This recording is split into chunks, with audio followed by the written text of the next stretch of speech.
pays méditerranéens connaissent de rapides changements démographiques, sociaux, culturels, économiques et écologiques.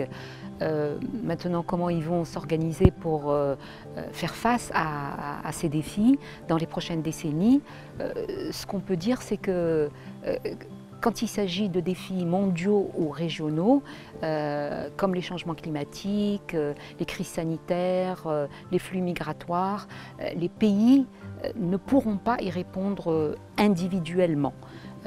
D'où l'importance d'une vision commune et partagée, même si parfois la vision régionale ne saurait suffire quand il s'agit d'une région aussi contrastée que la Méditerranée.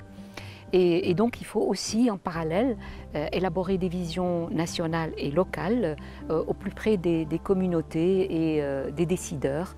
Nous sommes vraiment à un moment charnière de notre histoire, car nous sommes confrontés à un cocktail de défis mondiaux interconnectés, comme par exemple le niveau dangereux du réchauffement planétaire, l'acidification des océans, la perte accélérée de la biodiversité et la dégradation de l'environnement, auquel s'ajoute la pandémie de la Covid-19 que nous vivons actuellement.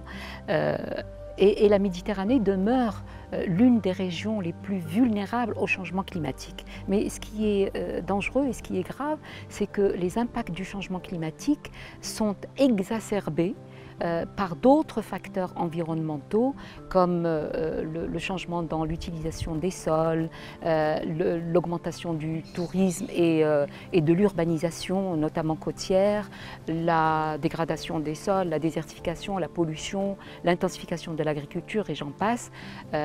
Tous ces facteurs, tous ces impacts combinés entre eux augmentent les risques pour la santé humaine et la santé des écosystèmes, qu'ils soient terrestres ou marins, pour la sécurité des personnes, notamment celles qui vivent dans les villes côtières, en raison de l'élévation du niveau de la mer, bien sûr, et des événements extrêmes, mais aussi la génération de conflits provoqués ou dus à la rareté des ressources et à la migration des personnes, la migration humaine.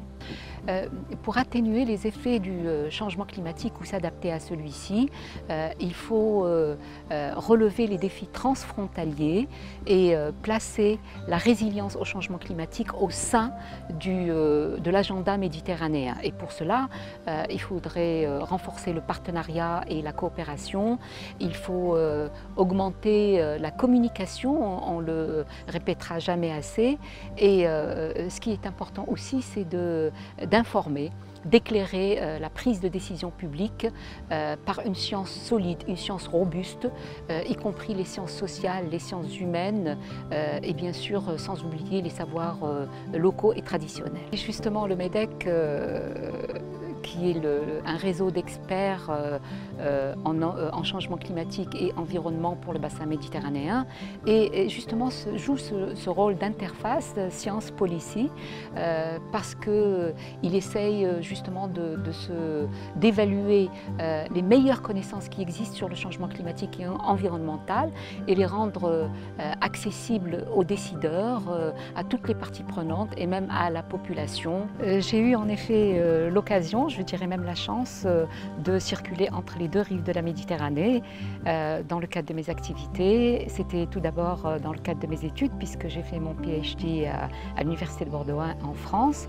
Ensuite, dans le cadre de coopération interuniversitaire avec de nombreux échanges de formation de doctorants en co-tutelle. Voilà, donc ce que je peux dire de par ces expériences, c'est qu'il y a une forte conviction et une volonté commune des deux rives de la Méditerranée, chacun à son niveau, de co-construire ensemble une Méditerranée en bonne santé, stable et prospère.